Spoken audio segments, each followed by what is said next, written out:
बिस्मिल्लाहिर्रहमानिर्रहीम, अस्सलाम वालेकुम रहमतुल्लाहि व बरकातुहू। मेरा नाम अहमद अकील है। आप देख रहे हैं प्रॉपर्टी एनजीवी।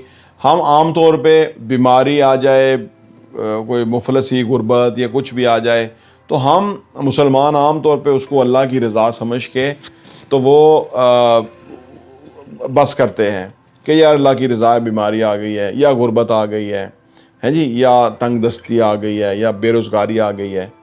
ये सारा अल्लाह के खाते में ना डालें बराए मेहरबानी। ये इंसानों के ना अपने अमाल होते हैं या अपना एक्टिविटी या अपनी आदतें या अपनी वे ऑफ लाइफ होता है कि जिसका हमें जो है ना वापस रिस्पांस मिल जाता है। एक बंदा सिगरेट पीता है। कल मैं एक जगह शॉपिंग कर रहा था तो एक बंदे ने एक बच्चे को उठाया हुआ और वो स्मोकिंग कर रहा था। तो मैंने उसे कहा कि भाई आप अपने बच्चे से कितना प्यार करते हैं, कितने बच्चे हैं? उसने कहा एक ही बेटी है। मैंने कहा कितना प्यार करते हैं? तो वो कहता है आप स्मोकिंग की वजह से कह रहे हैं। अब वो खुद समझ गया था, उसे पता था कि ये इसके लिए बड़ा हानिकारक है, बड़ा तबाही है जो मैं इसको इनहेल करवा रहा हूँ। लेकिन आप सुस्ती की वजह से आप देख लिए कि वो इस चीज़ को नहीं देख रहा था। अब कल को वो बच्चा, उसकी सेहत कंप्रोमाइज़ होगी तो उसमें स्मोकिंग का बहुत बड़ा हाथ होगा। एक फूल है जिसको आप आग समझ लो कि आग के आगे रखा हुआ है और आपको फूल से मोहब्बत भी बहुत है और जो फूल है वो मुरझा रहा है, उसको आग असर कर रही है। तो बुनियादी तौर पे जो सेहत है उस क्या वजूहात होती हैं कि किसी की सेहत डैमेज होती है, आज की वीडियो में डिस्कस करते हैं जी।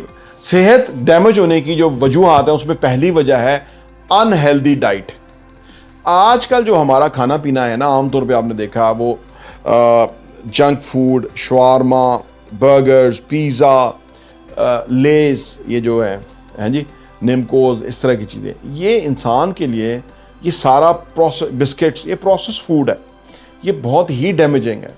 और अगर जिस घर में खाना नहीं पकता, रोज़ एक हांडी नहीं पकती, वो हांडी होती है ना जिसके अंदर अगर सब्ज़ी पके, गोश्त पके, दाल पके, चने पके, कुछ भी पके, तो उसमें एक बाकी इंग्रेडिएंट्स भी होते हैं, उसके अंदर मसाला जात भी होते हैं, उसके अंदर यानी आपको वो खुराक चाहिए होती है जो कि सदियों से राइज है हमारे सिस्टम में।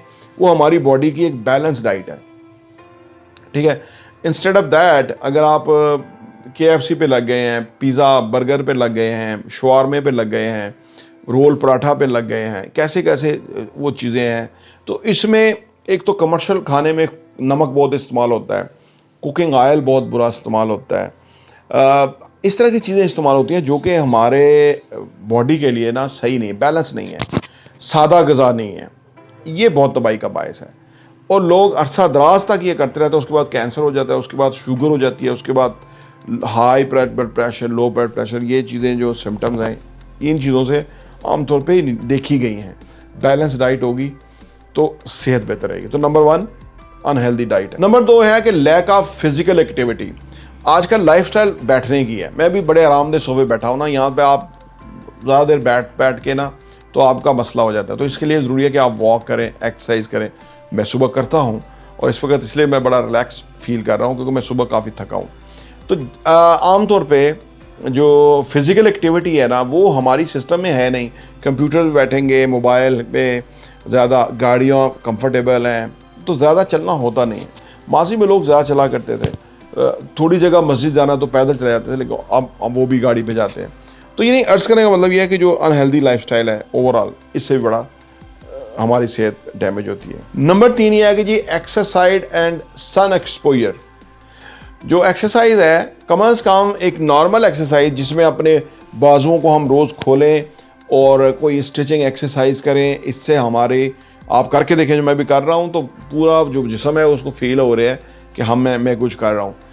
ये करें। फिर ये कि थोड़ी देर धूप में सुबह अर्ली जितना हो धूप में अगर थोड़ा सा रहे तो ये बहुत, वो जो सुबह की शुआएं हैं वो हमारी सेहत के लिए बहुत बेहतरीन है। बच्चे सोए रहते हैं, वो 10 बजे तक उठते हैं, तब धूप आ चुकी थी सख्त, वो धूप का फ़ायदा नहीं उठाते।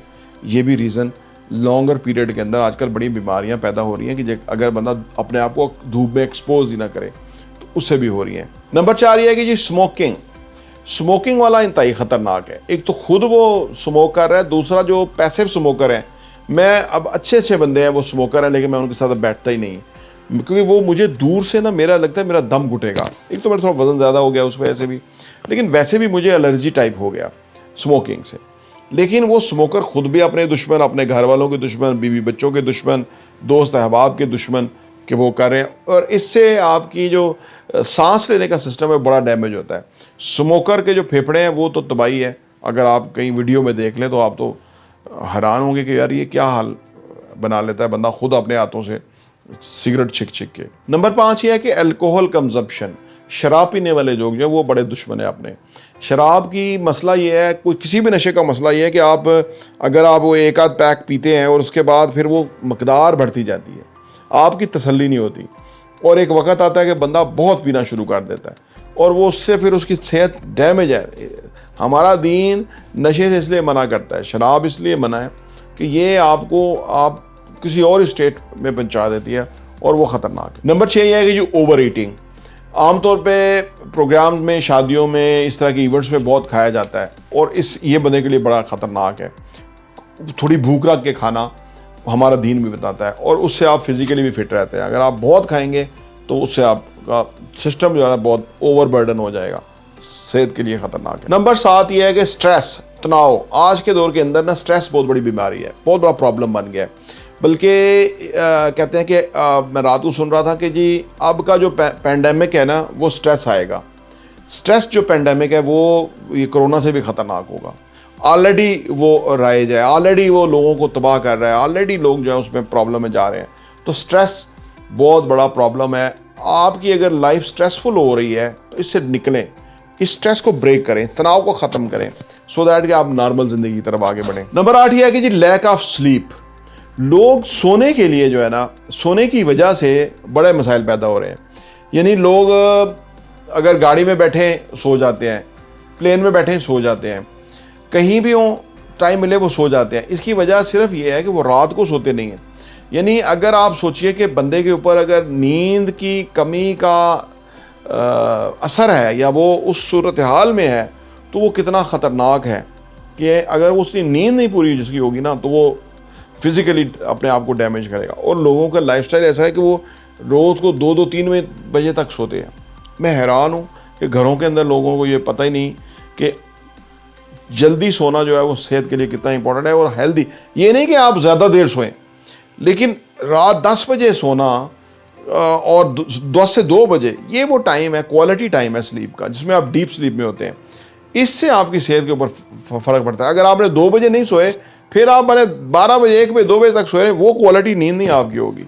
इसलिए जब आप, जिन लोगों की नींद नहीं पूरी होती, वो कई लोगों की आदतें बन जाती है तो वो कामों पे 100% नहीं होते, फ्रस्ट्रेशन भी ज़्यादा उनकी होती है, हर वक्त वो थके हारे भी लगते हैं क्योंकि नींद नहीं पूरी हुई। क्वालिटी नींद जो है सेहत के लिए ज़रूरी है, और अगर अनहेल्दी नींद होगी सेहत डैमेज होगी। नंबर 9 ये है कि लैक ऑफ एजुकेशन।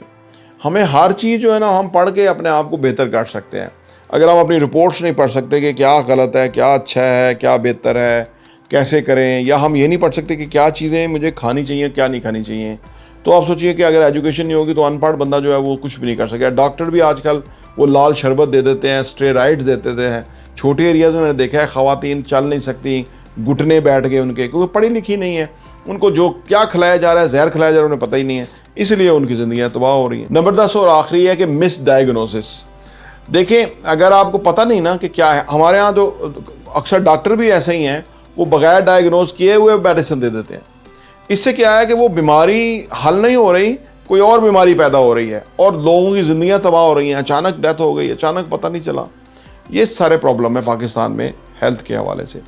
इन बुनियादी 10 पॉइंट्स को आप मद्देनज़र रखें, इंशाल्लाह सेहत के मामले में बहुत इंपॉर्टेंट होंगे, क्योंकि सेहत का आमतौर पे पता 40 के बाद ही लगता है। 40 से पहले तो आप जैसे भी चला रहे हैं चल रहे हैं, 40 के बाद बंदा एकदम डाउन हो जाता है, पता ही चलता ये कैसे डाउन हो गया, हालांकि इतनी उम्र भी नहीं है। तो वो जो पूरा ज़िंदगी जिस तरह गुजारी है, जंक फूड खा रहे हैं, सोने का टाइम कोई नहीं है जी, ये सारे स्ट्रेस, तनाव, ये सारा मिलके जो है ना वो बंदा ही खा जाता है। तो अल्लाह से दुआ है कि अल्लाह मुझे और आपको सेहत अता करे। प्रॉपर्टी वीडियो देखने का बहुत बहुत शुक्रिया।